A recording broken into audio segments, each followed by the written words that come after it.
Hello everyone, welcome to learning science. आज का topic है कोहेरेंट सोर्सेस ऑफ लाइट। आज हम देखते हैं कि जो कोहेरेंट सोर्सेस ऑफ लाइट है वो किसे कहते हैं। दो सोर्सेस ऑफ लाइट को कोहेरेंट है हम तब कहेंगे जब नंबर फर्स्ट पॉइंट, जो लाइट इमिट होगा उन दोनों सोर्सेस से वो मोनोक्रोमेटिक होगा और उन दोनों लाइट का जो वेवलेंथ है वो सेम होगा। एंड नंबर सेकंड पॉइंट है फेज है वो चेंज नहीं होगा विद टाइम। इससे पहले हमने यंग्स डबल स्लिट एक्सपेरिमेंट किया था जिसमें हमने इंटरफेरेंस पैटर्न को निकाला था, लेकिन हमें ये पता होना जरूरी है कि इंटरफेरेंस पैटर्न किसे कहते हैं। ठीक है, तो जो इंटरफेरेंस है वो उस फिनोमिना को कहते हैं, उस प्रोसेस को कहते हैं जिसमें दो वेव्स जो है वो सुपर इम्पोज हो जाता है। दो वेव्स जो है एक दूसरे के रास्ते में आ जाता है जिसकी वजह से उनकी इंटेंसिटी में चेंज हो जाता है in the region of superposition. जहाँ पे वो जो है एक दूसरे के रास्ते में आया है उधर उसका जो इंटेंसिटी है वो चेंज हो जाता है।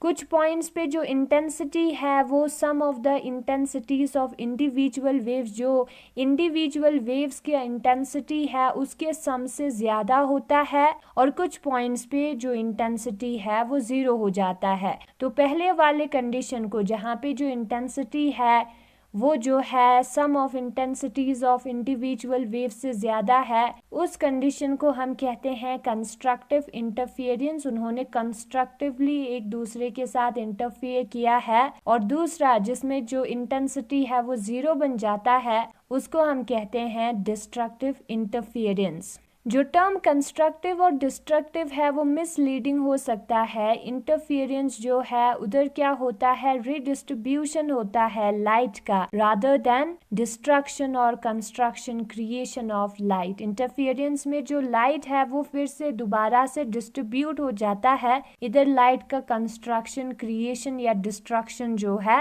वो नहीं होता है। अब ये जो इंटरफेरेंस है, इंटरफेरेंस पैटर्न जो हम निकालते हैं उसको निकालने का अलग अलग तरीका है जो कि यहाँ पे दिया है। Method for obtaining interference pattern, जब इंटरफेरेंस होता है तो उससे हमें बैंड्स नजर आता है, कलर बैंड्स, उसको हम कहते हैं इंटरफेरेंस पैटर्न। तो ये जो इंटरफेरेंस पैटर्न है उसको ऑब्टेन करने का दो मेथड है। एक मेथड है डिवीजन ऑफ वेव फ्रंट, हम वेव फ्रंट को डिवाइड करके पैटर्न निकाल सकते हैं, और दूसरा है डिवीजन ऑफ एम्पलीट्यूड, हम एम्पलीट्यूड को डिवाइड करके पैटर्न निकाल सकते हैं। तो पहला देखते हैं division of wave front. Division of wave front में क्या होता है, इस मेथड में जो division of wave front method है उसमें जो नैरो सोर्स है, जो पतला सा सोर्स है और उसका जो वर्चुअल इमेज है उसका हम यूज करते हैं एज अ कोहेरेंट सोर्स। दो वर्चुअल इमेजेस भी हम कभी कभी यूज करते हैं। तो उधर क्या होना चाहिए, एक नैरो सोर्स और उसका वर्चुअल इमेज, या एक नैरो सोर्स और उसका दो वर्चुअल इमेज हम यूज करते हैं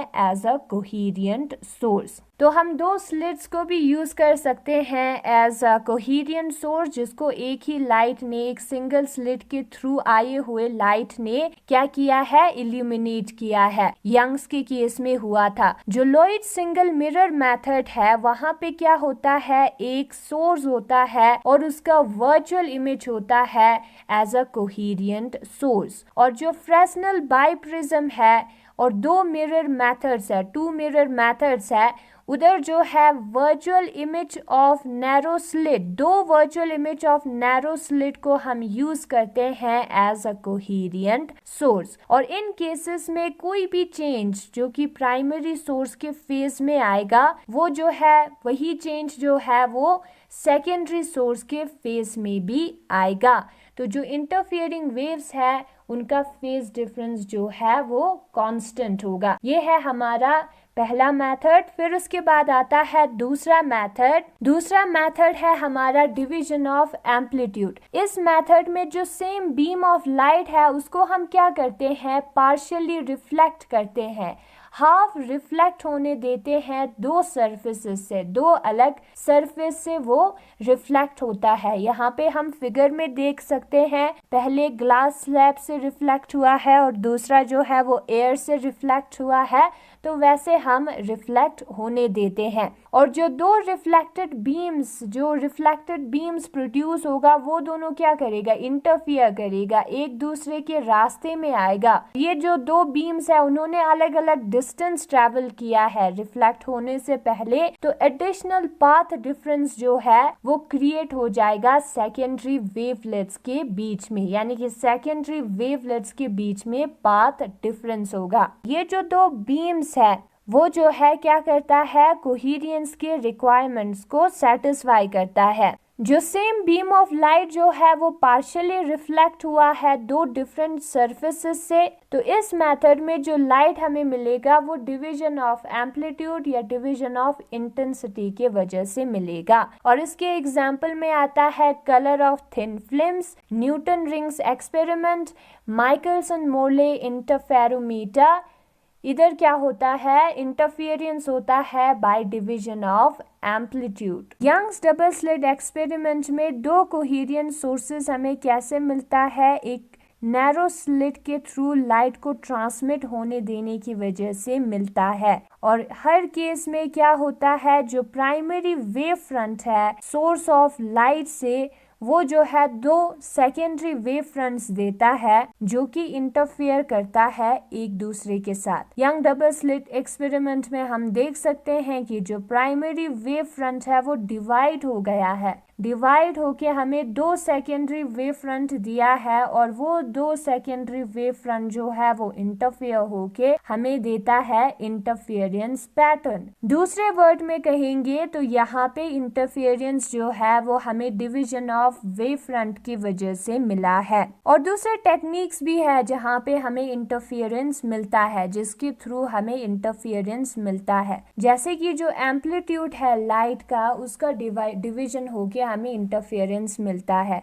इधर क्या होगा, इधर जो बीम ऑफ लाइट है एक सोर्स से, उसको हमने क्या किया है, स्प्लिट किया है दो बीम्स में या दो से ज्यादा बीम्स में, पार्शियल रिफ्लेक्शन और रिफ्रैक्शन के थ्रू, और फिर उसके बाद उन दोनों को हमने इंटरफियर करने दिया है एक दूसरे के साथ। तो जो दो या दो से ज्यादा बीम्स प्रोड्यूस होगा, ऐसा होगा कि जो सम ऑफ इंटेंसिटीज है इन बीम्स का वो इक्वल होगा ओरिजिनल बीम के इंटेंसिटी से। जितने भी बीम्स यहाँ पे निकला है उसका जो इंटेंसिटी का सम है प्लस है वो ओरिजिनल इंटेंसिटी के बराबर होगा। जो इंटेंसिटी ऑफ लाइट जो है वो स्क्वायर ऑफ एम्पलीट्यूड से प्रोपोर्शनल है। तो हम यहाँ पे कह सकते हैं कि जो इंटरफियरेंस है वो डिवीजन ऑफ एम्पलीट्यूड के वजह से हमें मिला है। तो यही है हमारा आज का टॉपिक। और अगर आपको ये वीडियो पसंद आया तो इस वीडियो को लाइक करें, लर्निंग साइंस को सब्सक्राइब करें। Thank you so much for watching.